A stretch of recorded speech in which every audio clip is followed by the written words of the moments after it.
The Thai economy has been slowed down by a lack of human capital.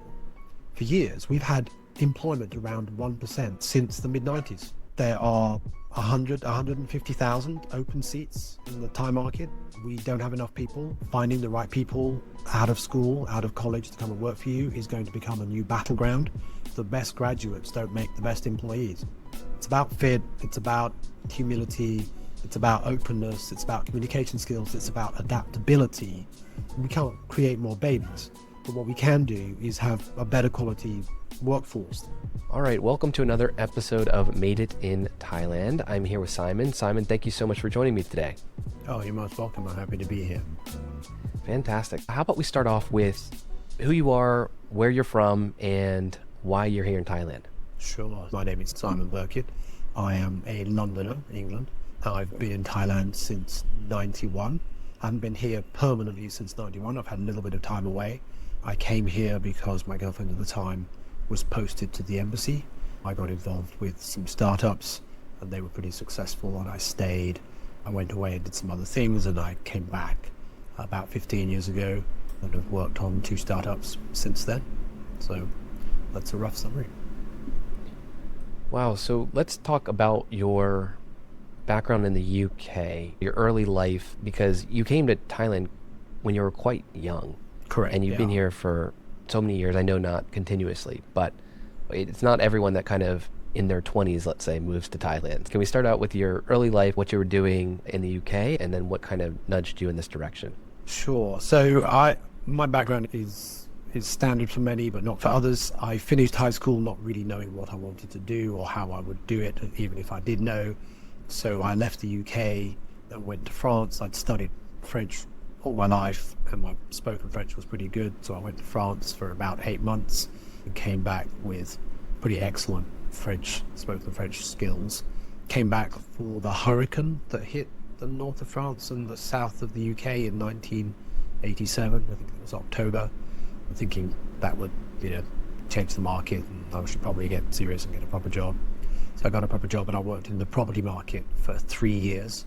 Was put on a sort of a career path with them that I fluked myself into with a project success. They started sending me to university 1 day a week, studying surveying with the idea that I would become a surveyor and work in the commercial property market. But I was fired from that company 3 years in and took a job in a small computer company because I bought a ticket to go to New York, and I had overstretched myself, needed some income to offset that. So I took a job at the computer company, and by luck found my passion. I really enjoyed it. And that path brought me here because I was doing networking with Macintosh computers, which was more complicated than it is now back then. All the people that made equipment for that space, they had no representation in Thailand. When I asked them if I could resell their stuff here in Thailand, there's something to do. While my girlfriend at the time was at the embassy, they said yes. And long story short, that company was reasonably successful for many years. And I stayed to do my role in that. That's how it all got started. I'm a university dropout, did 3 out of a 4-year part-time course in surveying. Reasonably enjoyed it, did pretty well, but didn't complete it because it was being paid for by my employer. And when I left their employ, came to Thailand, 22, and within months had met the people that became my partners, and they'd pulled me into the company and given me a plan to go from a few percent to 25% equity based on performance and tenure.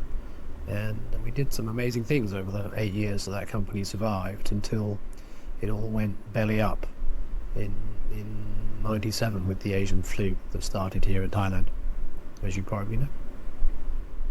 Yeah, and we'll talk more about that. And as you and I discussed, I think you've had a long history here in Thailand, and we'll probably stop our discussion today around the financial crisis, just because we almost need to break this apart into chapters, given the level of experience you've had in different places here, right? I'm really curious about the financial crisis, but I want to just make sure we start with the beginning again. Sure. Now, you mentioned that you learn French, or would you consider yourself to be pretty good with language then, to be able to pick up French pretty well, or? So when I was 4, my family, 3, 4, 5, my family would holiday in Spain, and they would just leave me with a maid, so to speak. So I spoke almost as much Spanish at the age of 3 as I did English.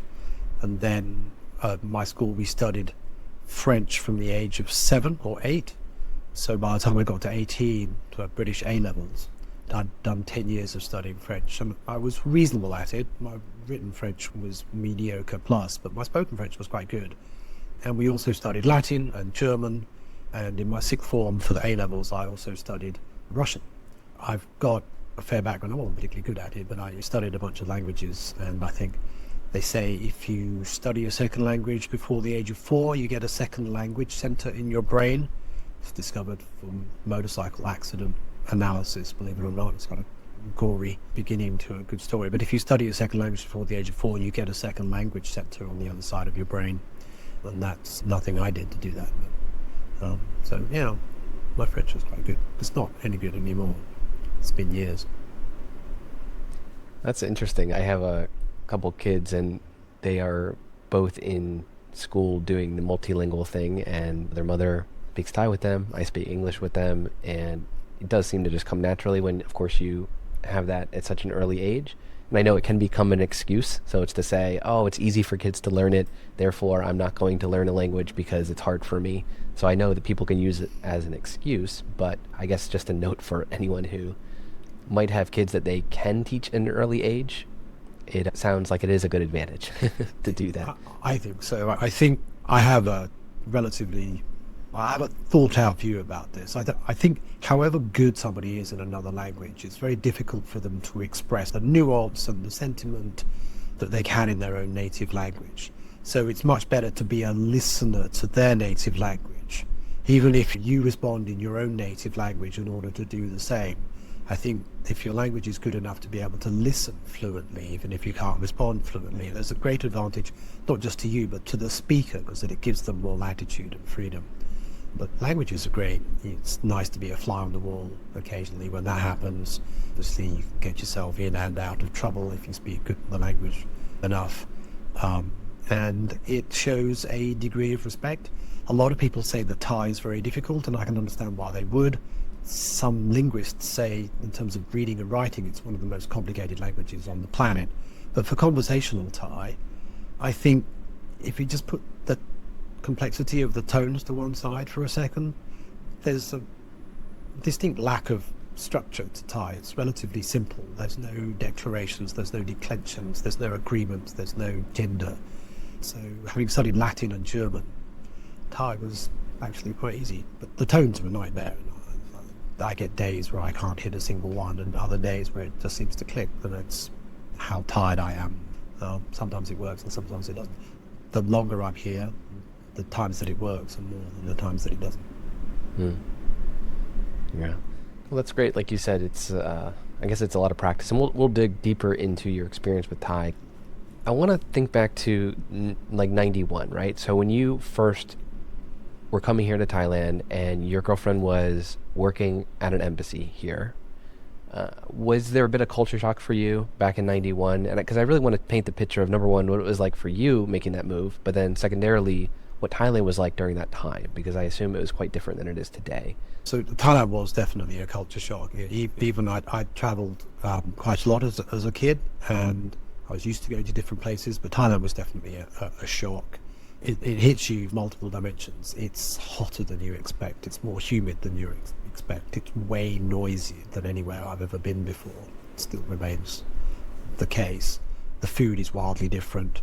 Food carts on the street, vendors selling blatantly pirated goods and copied movies, and back then it was all videotapes, right?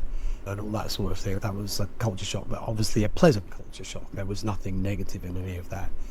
Despite all of its rumours, and I think a lot of expats agree with this, is that Thailand still feels a very safe place to be a non-Thai. You get yourself into trouble and you can do stupid things, but in general, if you're behaving yourself or even just behaving normally, you're going to be not looked after but ignored and in a safe space. It encourages you to explore and do things that you might not do in a place where you can pick up on the vibe of people. There are other sides to it. you see all Thais as equal, so to speak, because you don't understand the sort of the socioeconomic background to being a Thai and the differentiation. So you see all people as just Thais, and it makes it easier just to interact with all of them regardless. You don't bring, or you can't implement any of your prejudices.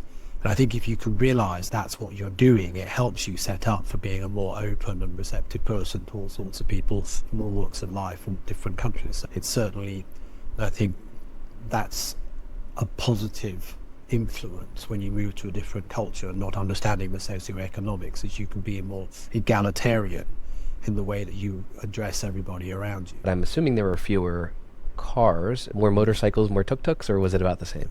There were a lot more tuk-tuks. Motorcycles, I don't think has changed. There were a lot less roads. And even if there were fewer cars, the traffic was horrendous.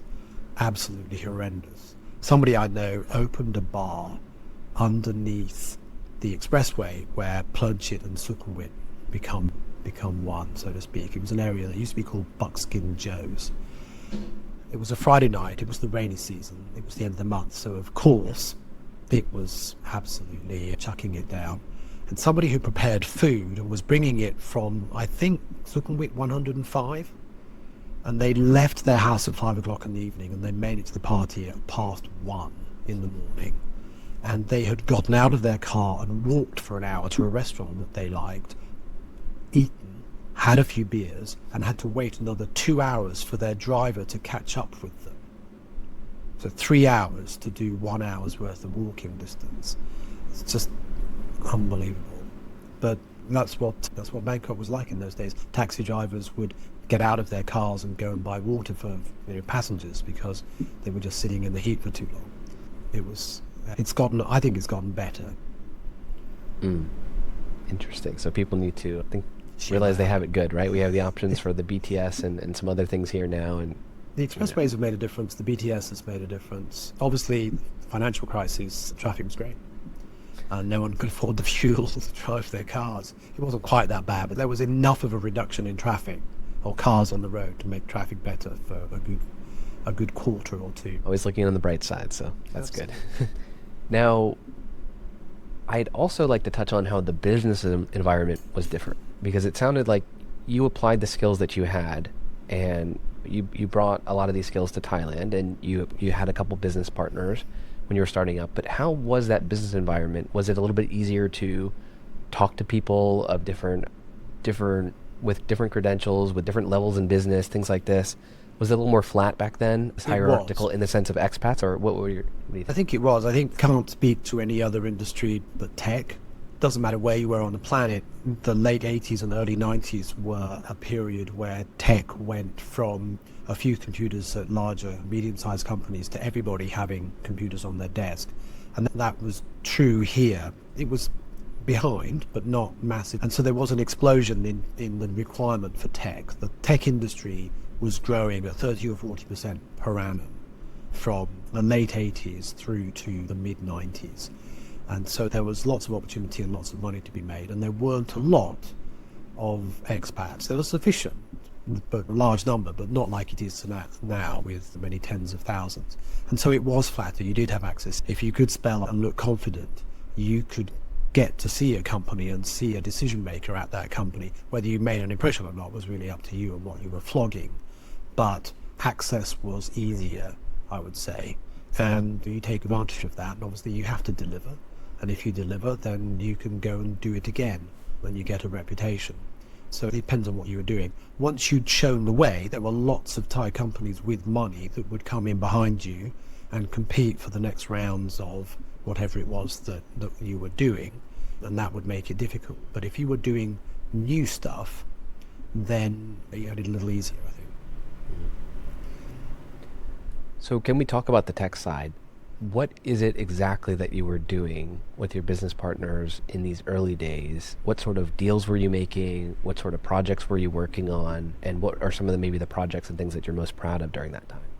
I was 22, and I bumped into two guys in their early 40s who were just way smarter than I could ever be, and obviously with 15, 20 years of experience under their belts. And they had formed a company that they didn't actually work at. They had 3 local staff, and it was supposed to be selling networking equipment to connect Apple Macintosh with PCs and Sun Microsystems in what was called a peer-to-peer network, so point-to-point, everybody can see everybody kind of thing. And that was the idea, and it was a reasonable product. It was a product from Sun Microsystems, but they were not actively marketing it, and it's a limited use product because Sun was not popular in Thailand. The Thailand market was dominated by the IBM AS400, and hats off to Kun Tamrong at IBM, who hopefully has retired now, but was terribly successful with that. But that computer is a pig's ear of a computer, and one of India's great advantages is that they kicked IBM out.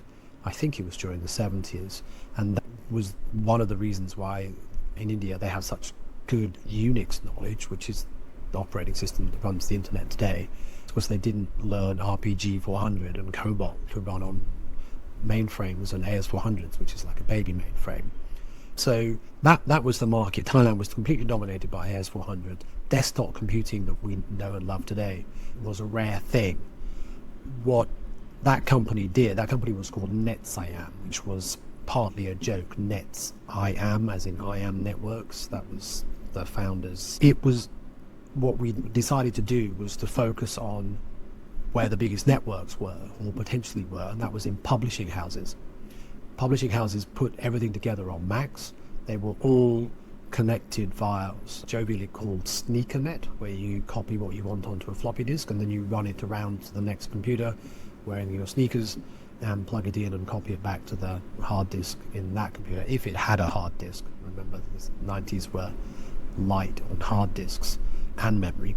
That's how they put these newspapers out, and they were fraught with disasters and so forth. So our first customer was Manager Magazine's head office at Bangkok, which is on the river downtown, behind Wat Pakeo and Wat Pratit. And we networked that building. There was no cabling, so we had to install cabling and then connect the controllers to the cabling and all the devices, all the Macs, printers, scanners, and that network grew to about 17 locations in Hong Kong, Singapore, Malaysia, and other locations in Thailand. They had big satellite dishes, and we put in the routers and the bridges, because the quirks of Apple talk, as it was, we had to use these sort of strange equipment, and we supplied all that equipment. Those were the companies that I sold in the UK. I didn't sell them, but I was the technical support guy for those products in the UK, and I only did that for a year. But my boss left very quickly after I joined, and so I had some big shoes to fill. He was a very competent guy. They tried to get someone to manage me, but they couldn't find anybody, so I just filled the gap as best I could, and within a year I felt confident enough that I could do that here when given the chance. So we did Manager Magazine, we did some stuff with Daily News, that's a whole story there. And so all of the publishing houses in Thailand, we networked them, and that got us a reputation for doing networks. Networking became a commodity product slowly, not instantly, but it slowly became a commodity product, and we moved from doing physical networking to doing the software that ran on networks to then providing data that makes the data that other companies have interesting to compare with. We had a sister company that did digital mapping. So if you think of Google Maps today, Google Maps is very much a routing, traffic, where do I find a hotel, a tire shop, or whatever it is you need. Digital mapping for business is more about showing data and how data can be compared with itself. So if you're looking at selling toothbrushes for Colgate-Palmolive, for example, where do I sell the most toothbrushes, and who's my vendor who does that for me, and how many orders do they place, and so forth. You get to see a map of where you're selling things. So we were doing that kind of mapping, and then we were doing connectivity, or cross-platform connectivity, which is connecting Macs and PCs to AS400s or mainframes or Suns running Oracle, or all of the above at the same time. And we were able to pull data from those sort of big systems and put them into a map so that a customer could see where they're selling what. And then with partners, we built data sets of geo-demographic data so we could compare those sales with the underlying population, their income, their car ownership, their education level, their drive times, their average drive times for commuting. And so we could overlay what you were selling or what you were operating, telephone towers, for example, and how that mapped with the population. We had forecasts of population change so we could help companies plan what they had to do to support growth opportunities in the market. And that was really fun stuff. And it took us several years to get there. And being young and keen and deep down a bit of a nerd, I loved all of it, absolutely loved it, because by then networks were a commodity. We'd lost our distribution for most of those principals because people had come in and bought $2 million worth or $2 million baht worth of stock. We couldn't compete with that. We were buying as we sold it. The principals moved away and we moved up the stack from physical networking to selling data and software to understand it. And it was great. We did some really cool things. So it sounds like you were still pretty young at that time. You were in the UK, you learned some skills.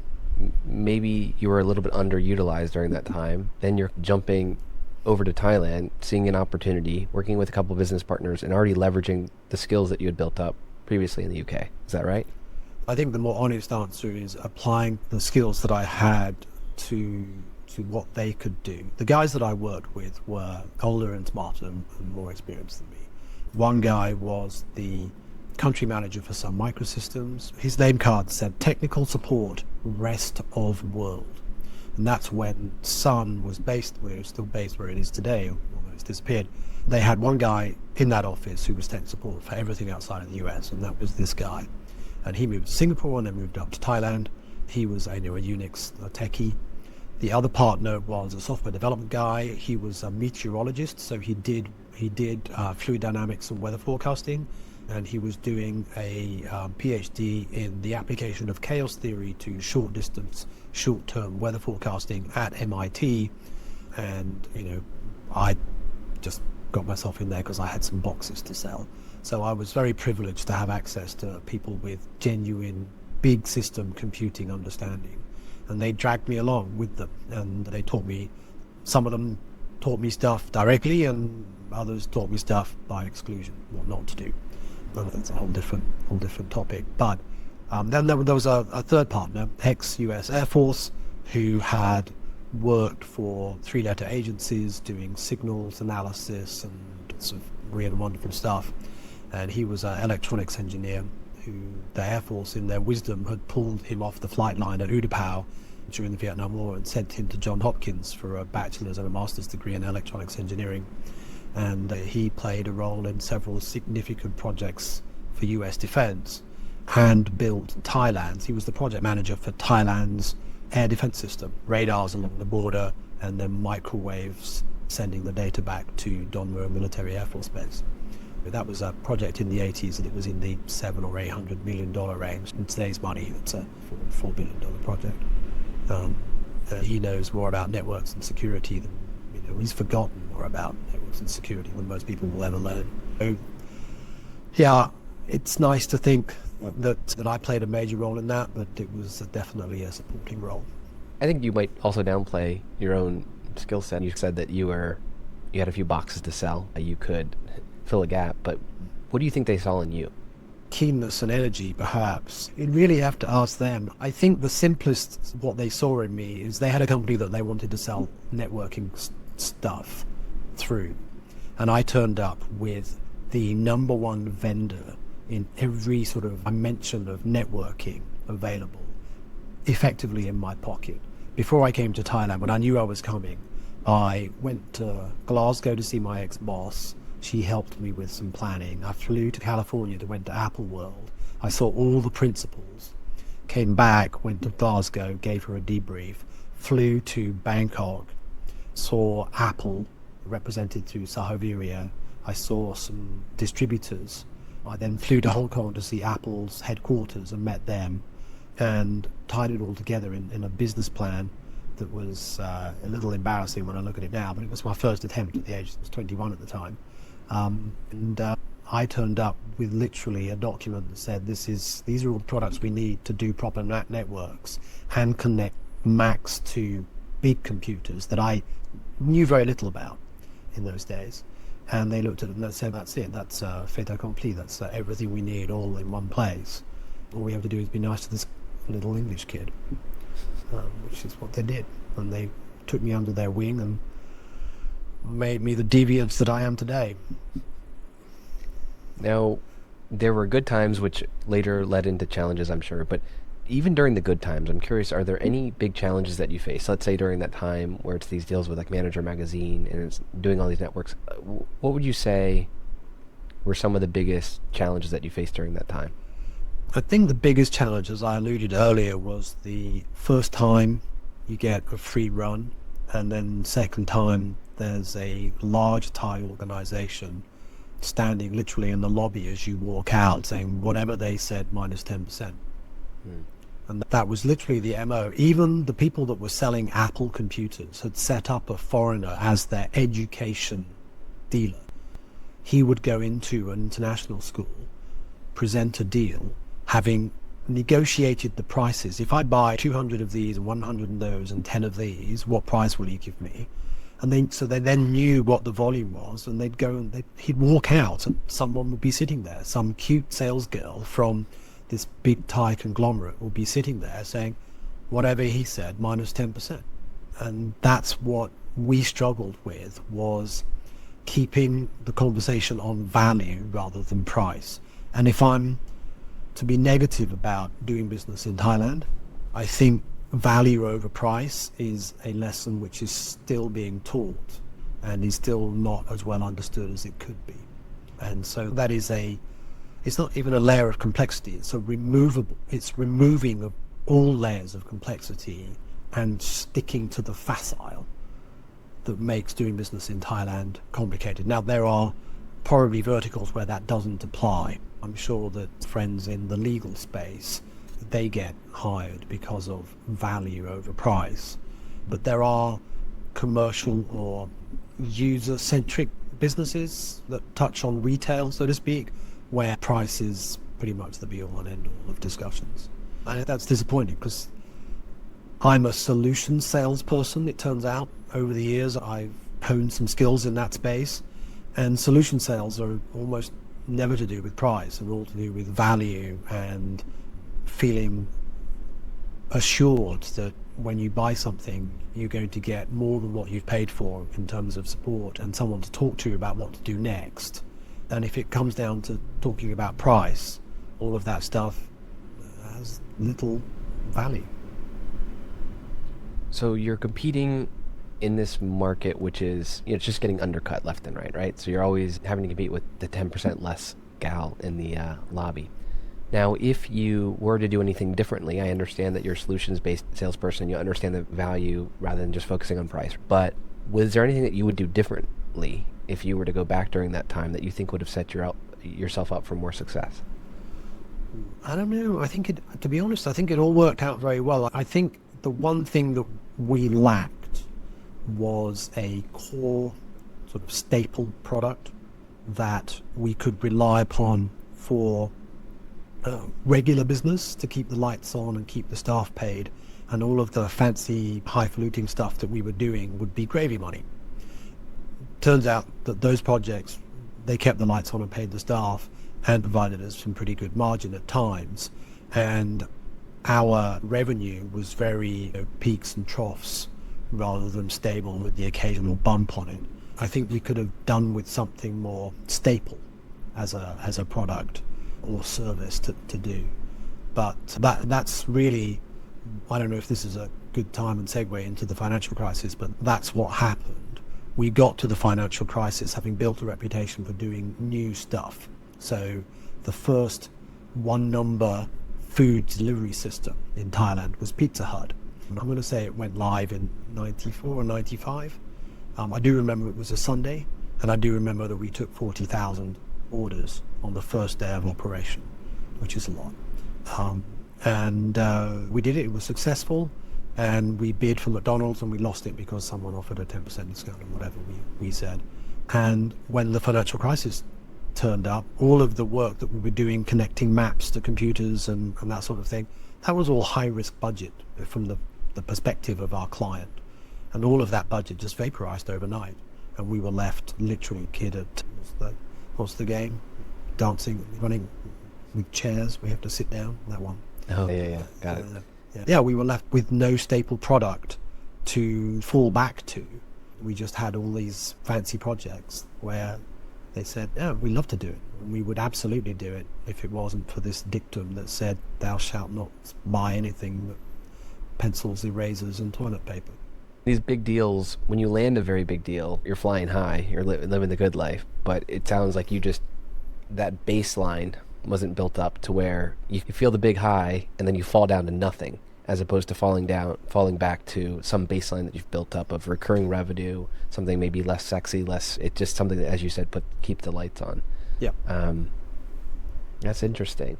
Now, can you explain a little bit more what it was like to live in Thailand during this time? Now, there's obviously the very big downside on the business side during the financial crisis. Is there anything else notable that you can share during that time that was unique or maybe interesting that you experienced? The most obvious lesson that I learned was that Thai people should be in charge of parties anywhere and everywhere on the planet. When the economy was growing as fast as it was, there were happy people enjoying themselves. Nowadays, we see people sitting drinking beer on the steps outside 7-Eleven, and that's because they want to have a drink, but they don't want to spend the extra margin to have it in a restaurant. The 90s weren't like that. The 90s, everybody seemed to be making more money today than they were yesterday, and in a country with the lowest retained earnings ratio in Asia, all of that money was spent on having fun. And Thai people are very good at having fun, and if it was a job, they'd all do it very well. Thai was rambunctious during the 90s. The expat scene was also quite rambunctious during the 90s, and we all had a lot of fun, and we all worked pretty hard, and we all played pretty hard, and for some, the play became too important and they lost the plot, and for others, they settled down. Having kids changes your willingness to go out 4 or 5 nights a week, and the financial crisis obviously took the wind out of everybody's sails. But yeah, I just remember everywhere you looked, there was building, there was growth, there was positivity, there was people pulling themselves out of their prior situation into a new level of happiness. And Thai people are very hardy and they're very good at dealing with issues. I remember when I was doing food deliveries during the big flood 10 years ago, whatever it was, 10, 12 years ago, I had 3 Land Rovers, and all of them were rigged for deep water. So we would put literally a ton of tuna in the back of one and a ton of rice in the back of the other, and drive out and hand it out. And people who didn't know when their next meal was coming from, who were turning up at the Puyai Barnes house in a boat, were still all happy to see you and positive, and I found it very emotional that these people who were struggling and didn't know where the end was. There was no end in sight. The flooding was there for months, and they would come in, old women, they would come in and you give them something and they would wire you as if you'd helped them out dramatically, and all you've done is drive 40 kilometers and given them a bag of rice. And I found that emotional. So between the partying and the being very hardy, Thai people have a distinct character, which is most of the time great fun to be around. Mm. Now, we talked a lot about sort of business lessons that you experienced and taking advantage of opportunities. You mentioned being active during that time. You were the young up-and-comer that your business partners were seeing was just do anything to make it work, right? Right. So I think a lot of these were business lessons more generally. And I want to know, in your opinion, if you were a new founder coming into Thailand, maybe starting a business here or starting a new office here, are there any lessons that you'd have or guidance you'd give to someone trying to start an operation here in Thailand? Beyond just making sure that there is a Thai leading the party planning committee, we got that. Is there anything else that you'd recommend? I recommend this to anybody anywhere on the planet who's starting a business. Starting a business, there's a large emotional quotient involved. You have an idea, you have maybe a prospective customer that validates your idea, product market fit, as they like to say, and there's lots of positivity. And a lot of people just dive in and get on with it, which there's nothing wrong with that. But I think a step that is necessary is that the partners involved need to declare to themselves and then to each other how they will react to the company going reasonably and then plateauing, sort of mediocrity or a lack of growth, right? Or it starts well and then it peters out and starts to drop off. Or if you're lucky and everything goes to plan, goes to dream, it just continues to grow. And I think those three scenarios, each partner needs to document how they would react to that, so that the other parties involved have some expectation or understanding of what will happen and what kind of conversations they will have when things don't go to plan, and they won't go to plan. It's a question of how much off plan they are, and knowing what to expect and being able to plan for your partner's reactions to that is critical. Because when things are going good, you need no structure. You're just grabbing money hand over fist and growing. But when that stops, then that's when there are negative emotions involved, and that can often spiral out of control. So if you have some sort of a baseline of expectations, we've been flatlining for 6 months. Bill has said that if it goes on for 9 months, he'd probably walk away. At least you can work around that. But if at the 8th month Bill turns up and says, I'm out of here, it's everybody's blindsided by it. So I think it's communication, upfront honesty, and setting it. It's also important for yourself. I know that with the NetSiam, USiam project or companies, I should have bailed, hindsight 2020 and all that, but I should have bailed earlier, taken the money that we had, and I should have gone back to the UK and finished my education and then come back. But I didn't, because I was having way too much fun and I was doing things that at that age I shouldn't have been doing. I was a shareholder of a company at the age of 22. I was nominally in charge of marketing and sales from that point. I had a team of 4 or 5 people working for me, which is nothing wrong with that at the age of 23, 24.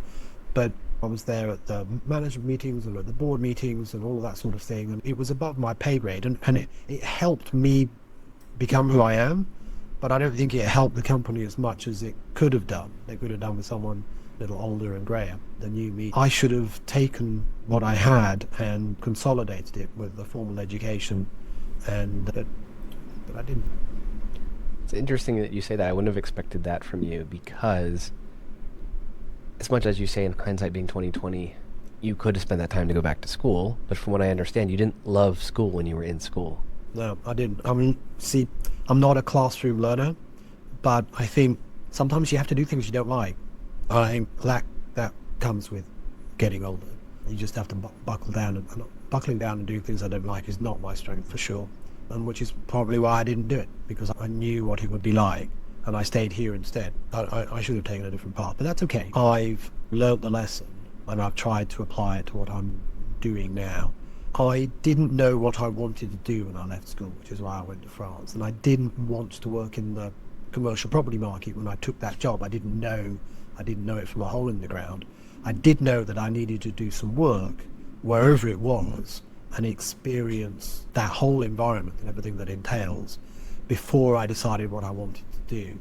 And I lost the plot with that. I got very excited working in the property. I lucked out. I won one of our customers. I saved one of their big customers a lot of money. That's what got me on the radar, and they moved me from one department to another and put me on this sort of, as they call it, day release program to become a surveyor.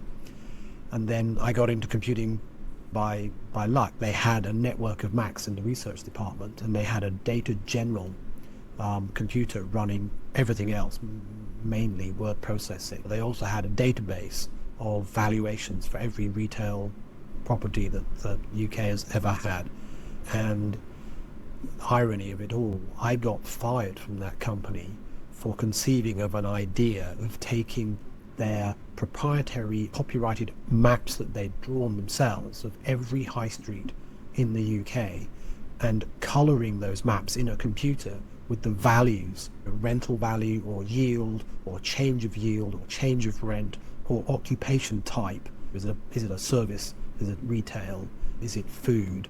And visualise that data. And it turns out 2 years after I got fired, I'm working in Thailand on thematic and digital maps and actually using a tool that I'd conceived of, and turns out it was an industry that existed. I'd never heard of in the UK, and 2 years later I'm making maps and making money with maps here in Thailand. It's a little weird. It does make me think too of things like HipFlat. I was just talking with someone who was involved in HipFlat here in Thailand, and it just shows you, it's just another application of how you can visualize data, you can see the changes, you can see, for people that aren't familiar with HipFlat, you're able to look on a map, find all the apartments and condos for rent and for sale, look at the valuations over time, what are those condos selling for, what is the average rent price, and just being able to visualize that, it can just give you so many key insights. But as you mentioned, if you rewind so many years, it's that people weren't necessarily thinking that digitization of this data and the trends and the changes and the price changes and that turn this red if it goes down and turn it green if that maybe wasn't as commonplace back then. Is that fair to say?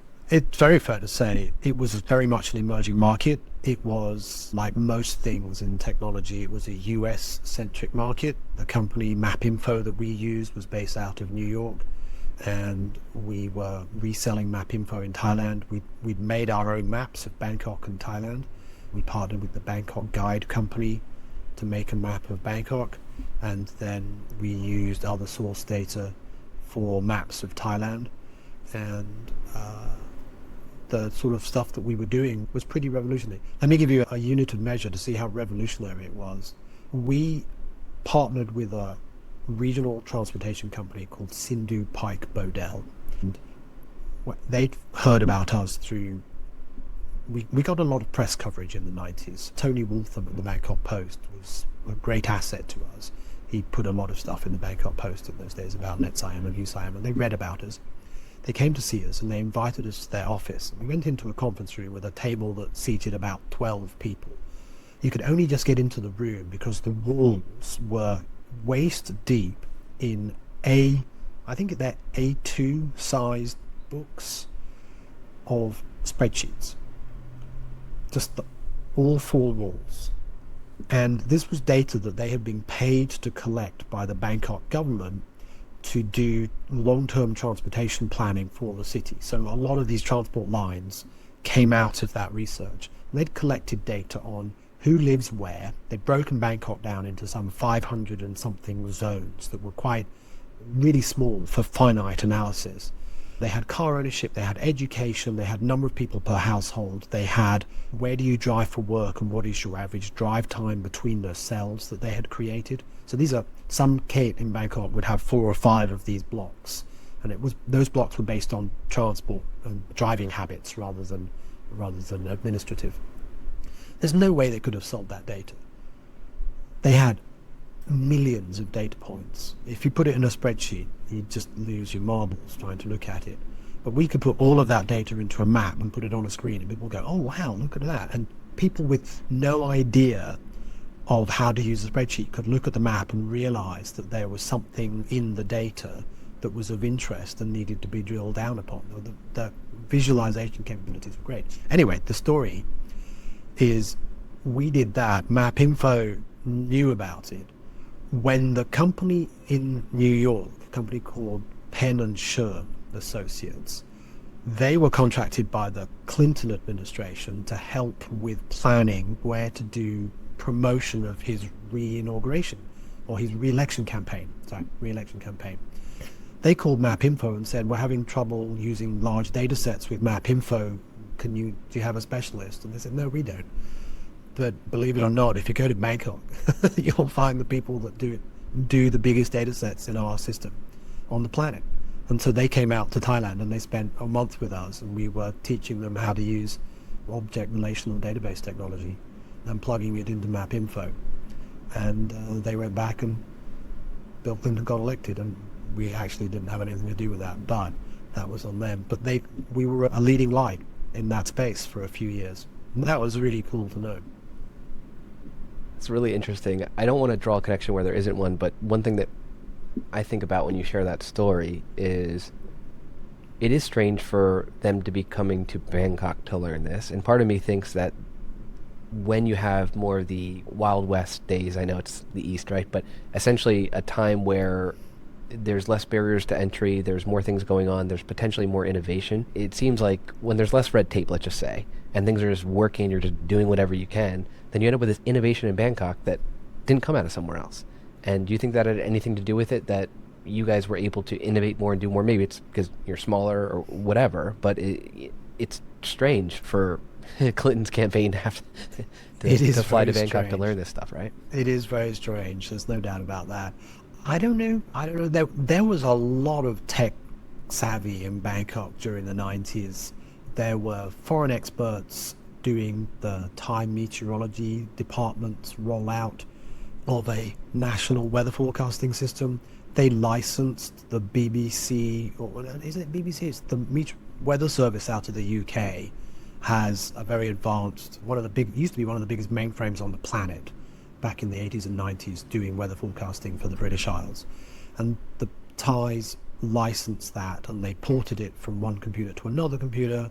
And these guys, a lot of Canadians, were over here doing that, and we bumped into those. So there was those guys, and they were super smart meteorologists and big database kind of guys.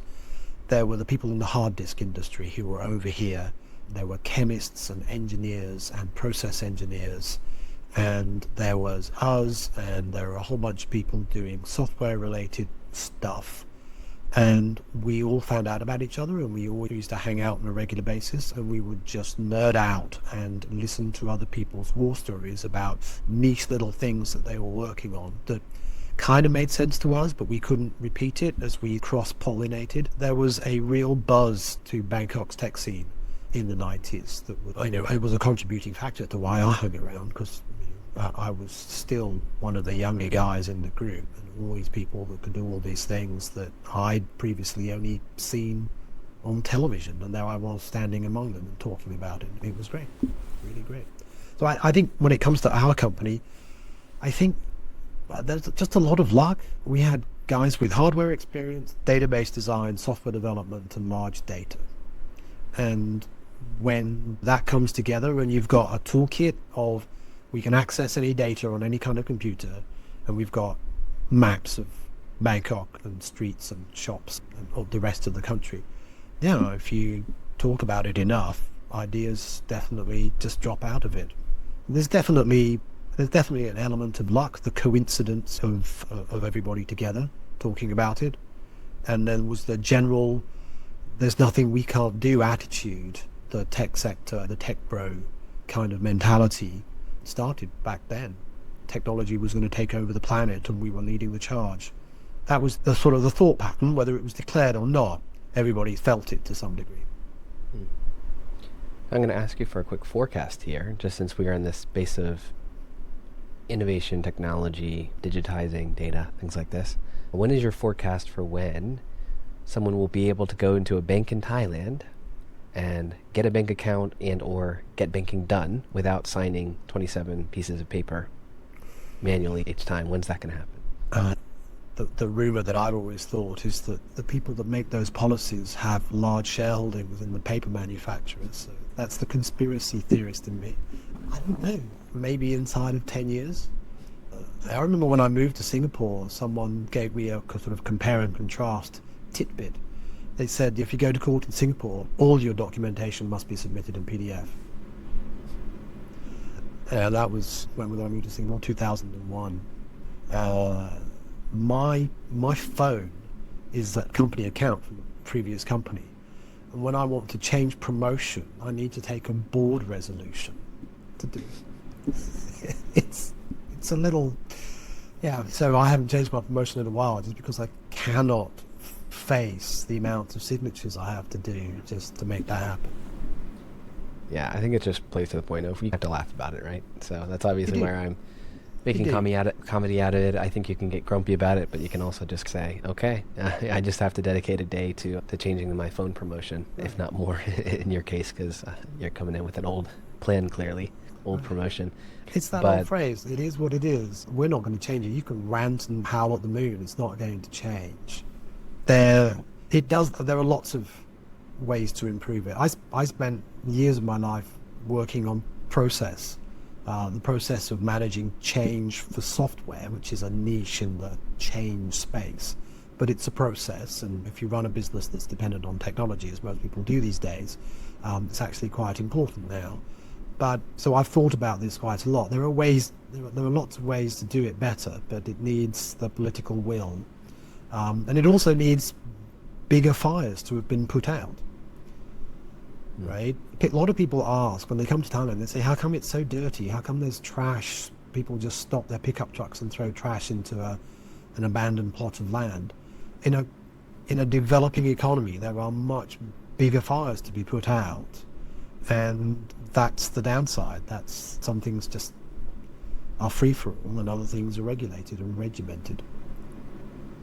yeah, I think sometimes people think that, to your point, they're not thinking about the other fires to be put out. They're not thinking, they might just be thinking problem solution, right? And to your point, it's problem solution plus politics plus priority list, right?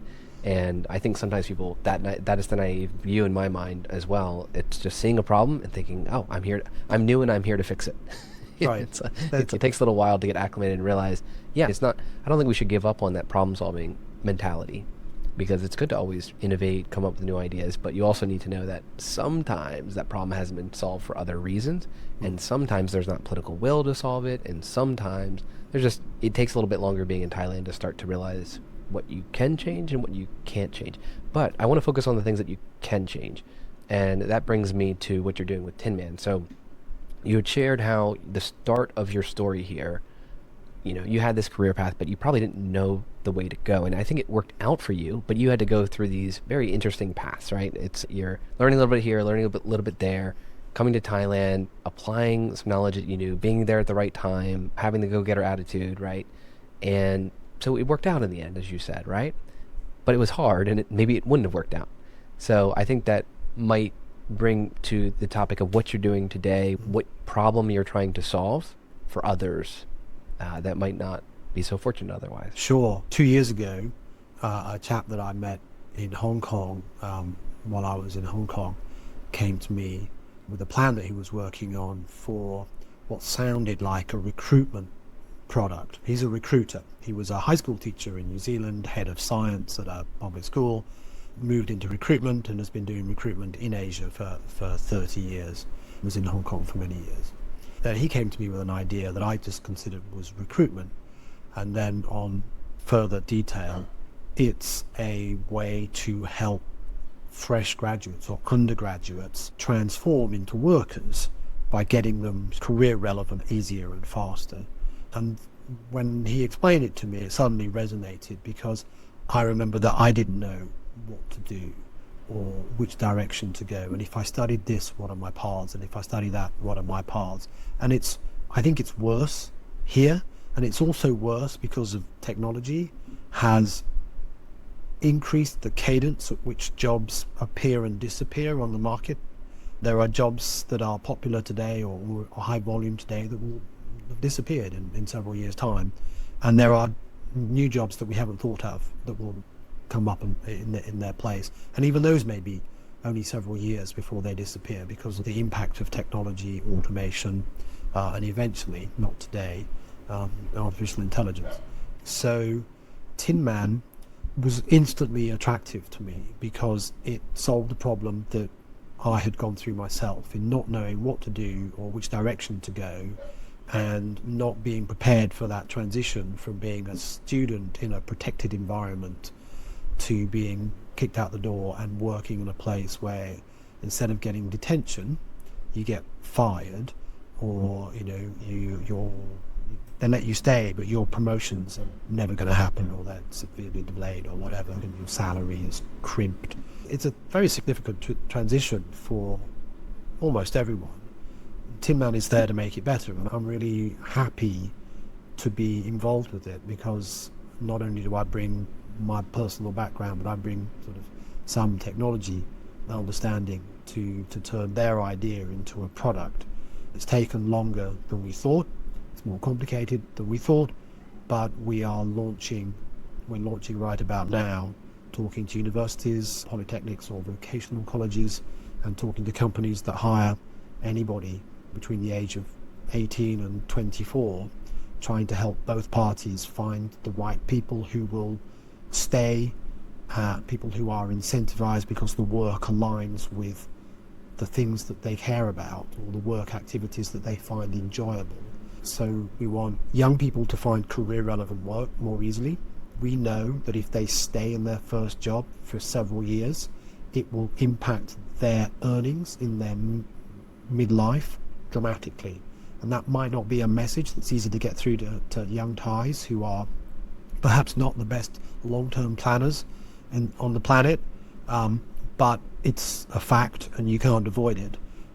But there's also the pain is in, from the corporate side, companies struggle to find young people to do work, and when they do, they leave. In a market or an economy like Thailand, where the population is collapsing, finding the right people out of school, out of college to come and work for you is going to become a new battleground.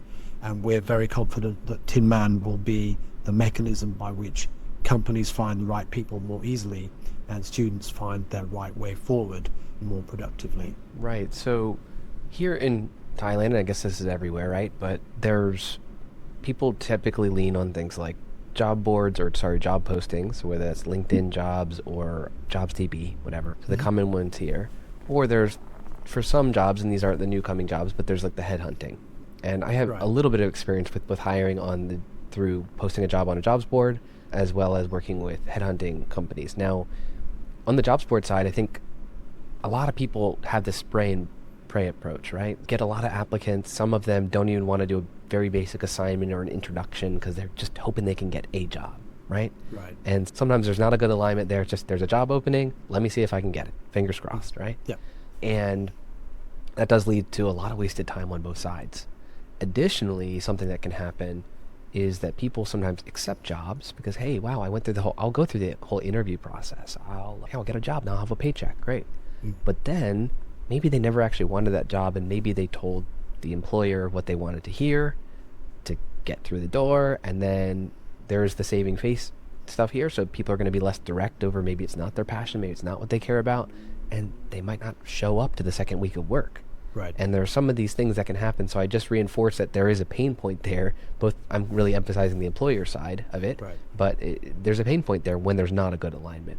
And on the headhunting side, and I know you mentioned your business partner maybe has some experience on the recruiting side, right?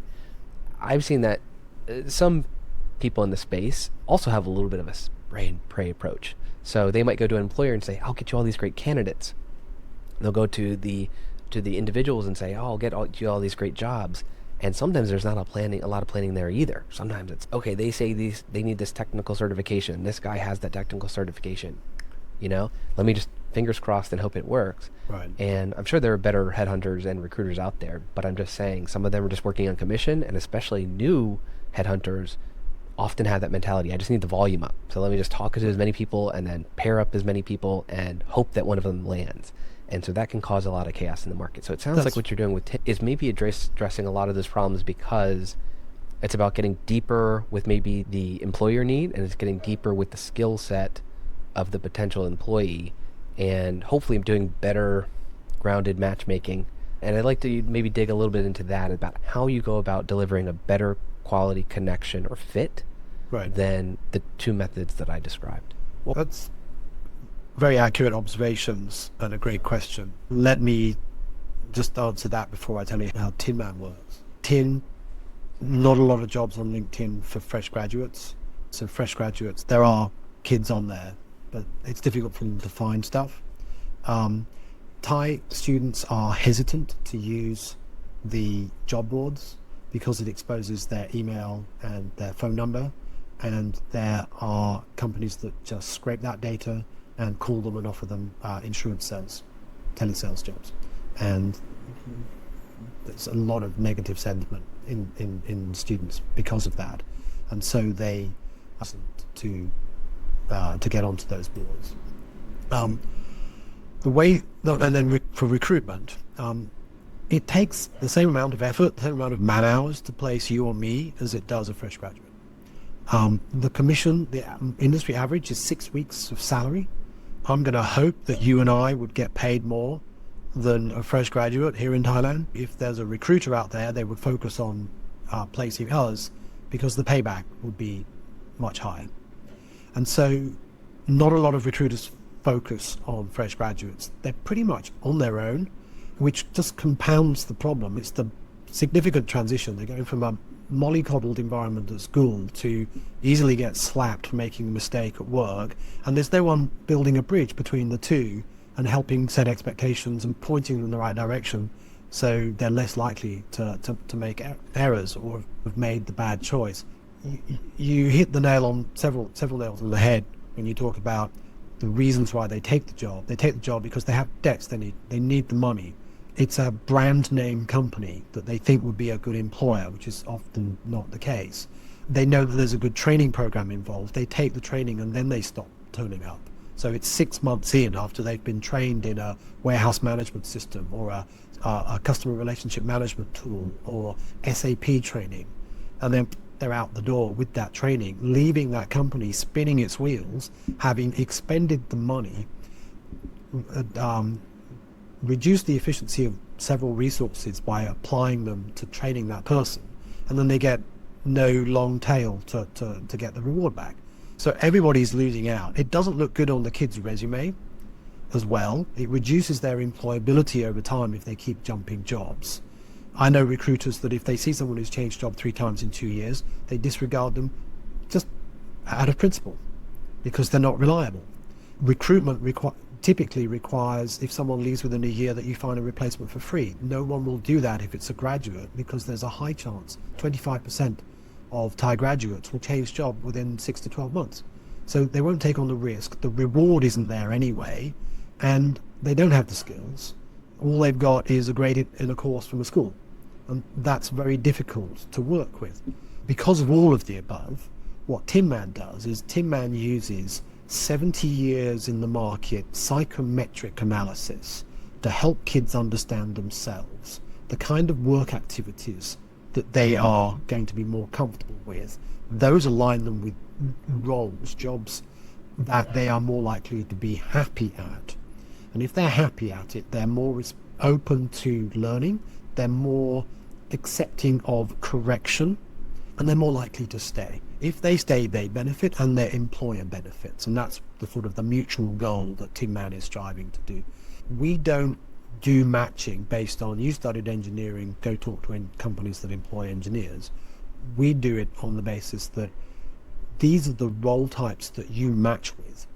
You've studied engineering, so in that list of 30 odd roles that we've suggested for you, which of them leverage your engineering knowledge, go for them. And we'll connect you with all the companies that employ those roles, and that company will be able to see you. But companies that want you because you've got a 4.0 from Tula but don't employ roles that you align with, they won't be able to see you because they're being distracted by the carrot, which is, oh, he's really smart and we went to a really good school and he did a complicated degree from a good school and got a good grade. That doesn't tell you about the guy's work ethic. It doesn't tell you about his team collaboration skills. It doesn't tell you about his abstract reasoning or his verbal reasoning skills. We measure those things on the basis that we know that the quality of the graduate isn't up to par and they need training and real world experience anyway. So you want to apply it to the people that fit and have the capacity to learn and grow within the roles. And we make that 3D map of do they fit and how far can they go. We do the gap analysis. So this kid could go further if you give him additional numerical reasoning skills or put him on a communications course. That will increase his capacity, lengthen his legs, his potential tenure at your organization. And then we're working to integrate skills. Thai universities have been mandated to do a skills transcript as well as an academics transcript. So we will integrate those skills transcripts. So you get, what is the kid capable of doing now? What is he aligned with? And how far can he go? And if you buff him with this skill set and this skill set, how much further could he go? That kind of data should empower recruiters to find better, I'm going to use the word candidate. We don't like the word candidate because it's so recruitment centric, but to find better resources. And then we encourage interaction, not just in the final months as they're getting ready to leave. We want companies to get involved with kids in their second and third year through cooperative and internship activities, CSR activities, training activities, so that companies can influence the quality of education outcomes and create the workforce that they need today and tomorrow. And by doing it in volume, and there are tax incentives as well, they can do it very low cost and create the quality of people that they need. And even if they don't go and work for them, they'll be in the industry and they're a future potential candidate. And every company benefits from an increase in quality of entry-level workers. There's no doubt about that. And given that we're getting less and less each year, improving their productivity across the board is to every employer's benefit. Oh, absolutely. And I love the concept of it. And again, I'll share something else that I experienced recently that only plays to your points here. I received a message on LinkedIn from someone who was saying, hey, I'm at a good university. I have several students that want internships. Are you open to a free intern?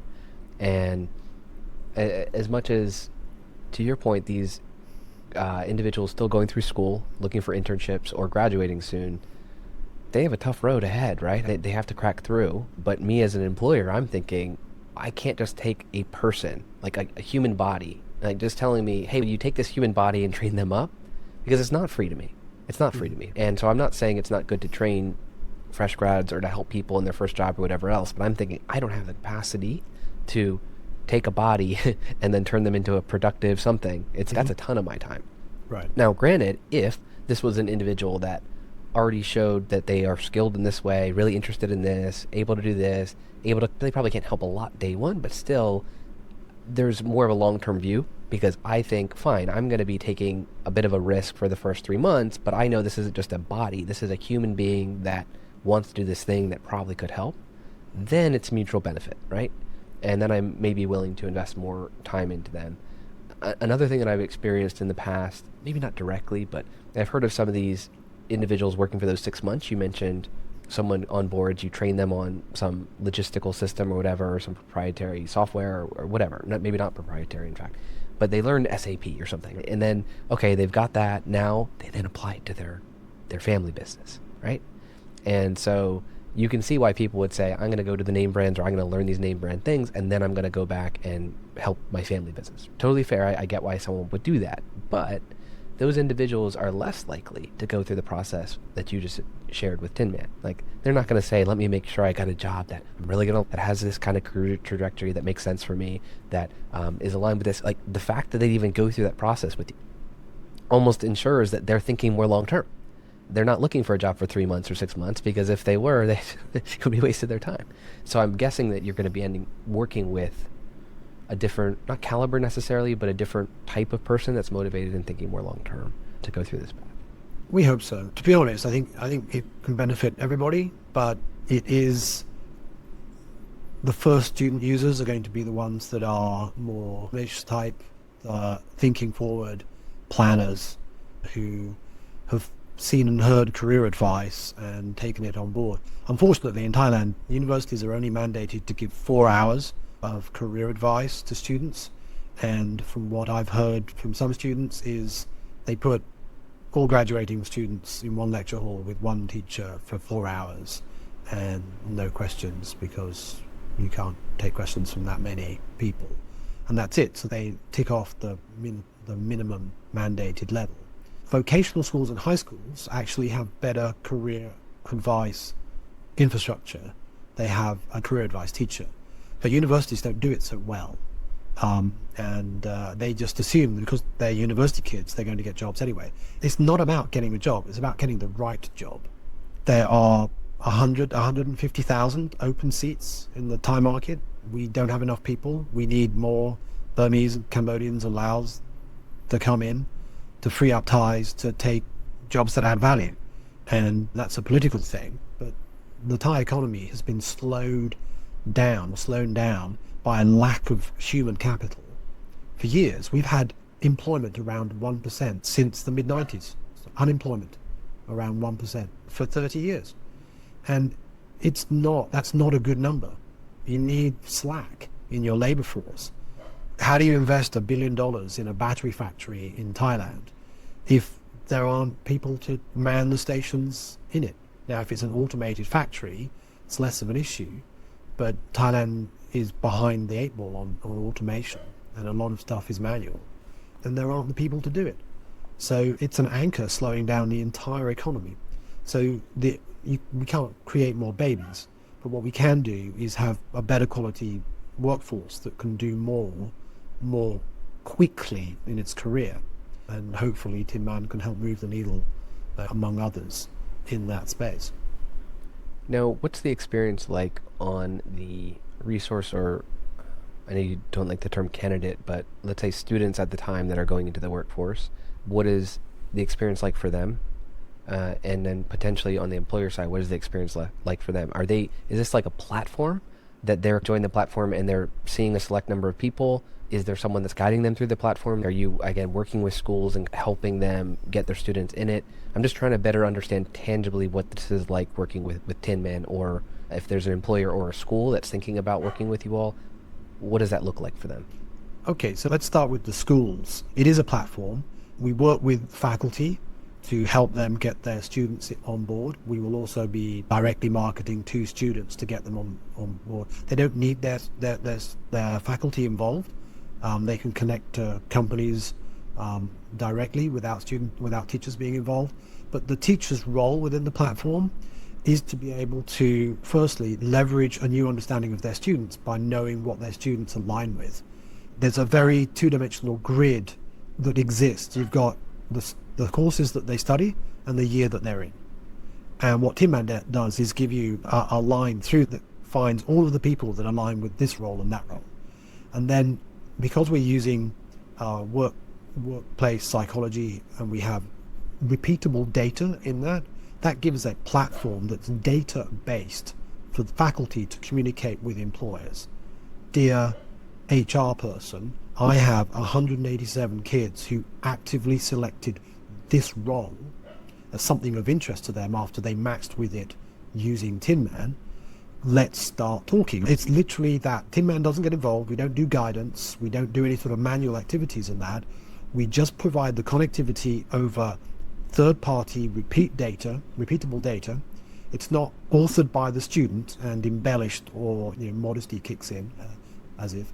But it's a foundation to talk about what can we do with these kids. You employ this role, they're interested in this role. Either we come to you for a site visit, or you come down here and give a lecture about what the day in the life of a so-and-so is. And the ones that pay attention, you can stay in touch with all of them, but the ones that pay attention are probably suitable, for you to mature the conversation over time with.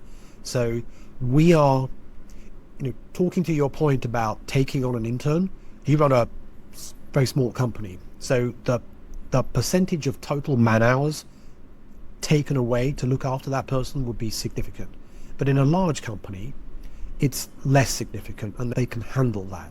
If they're doing internal training for their staff, having a few students sit in on that, the incremental cost is basically zero. It's a lunch, right? And giving some background information to them beforehand. It's very low cost. Companies should not have to indirectly support education because they're unable to target where their money goes. But if you can find people that align with the role and have shown interest in your company and the roles that you have available at some repeat interval going forward, That is a good reason for a company to step up and say, we're going to interact with these kids. We're going to make them understand that even though we're an invisible company, we're still top of second tier in our space, and we're a $1 billion company that they haven't heard of. That's their problem, not ours. We're a great place to work. We have a career path. And once they get in the door and they realize that, then we have a chance of getting good candidates. Students here in Thailand, they look for companies where their seniors from university are working. The experience of getting a job in Thailand is so daunting that they are looking for a theoretically friendly face. They may not have even known that the guy from 4 years before them at school, but they went to the same school, so I'm going to go hit on them and say, I want to work for you because you and I went to the same school. That's a very tenuous link. That, to me, shows how daunting it seems. They just want to be near someone who was at the same school as them. I wouldn't want to be near anybody I went to school with. But that's a totally different. So, if kids are afraid to go out and seek their own path because of the lack of friendly faces, they need to be given confidence about their own skills, their own knowledge, and their own capacity to grow in those roles, to put such, I'm going to use the word facile again, worries to one side. I can't help but, you might not like this connection, but I'm thinking about dating, right? And there's some surface level dating, right? So let's just say that there's, one of these swipe sort of apps. Tinder. Yeah, Tinder, okay. If, let's say you're a very attractive male or female, in Tinder you're going to get a whole bunch of connections. And I'd argue those are those very surface level connections. Oh, she's pretty, he's handsome, whatever, right? So you're scrolling past, and unfortunately those 10 out of 10 type individuals, they got bombarded with applications, right?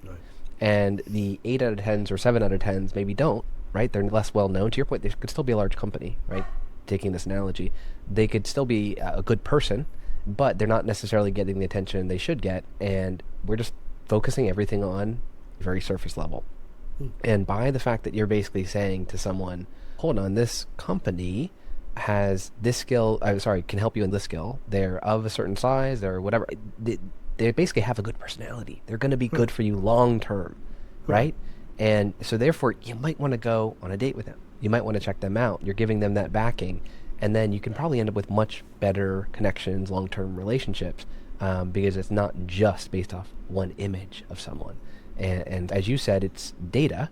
The fact that you're not allowing someone, sorry to continue with this analogy, you're not allowing someone to take a picture, get it at the right angle, spruce it up with Photoshop, make it look perfect, and instead you're basically saying, these are the classes they took, these are the grades that they got, these are their interests. You're just getting the data. This is who the candidate is, and give them a try. And hey, this is who the employer is. Maybe give them a try. And you're making these connections that might not otherwise have happened. And you're probably going to form a longer term relationship. Is that a fair analogy? That's a very fair analogy. There's nothing wrong with that at all. No negative reaction from me on that. It is exactly that. It is past the superficial, she's cute, he's hot, whatever, reaction to, you know what, he's actually quite smart and he drives sensibly and he makes me laugh. Those kinds of things. When you talk to older people about why they're still with their partner, it's fun, dependable, makes me laugh, reliable, smart, doesn't make brash decisions, doesn't drink like a fish from 6 a.m. kind of thing. Those are the things that float to the top.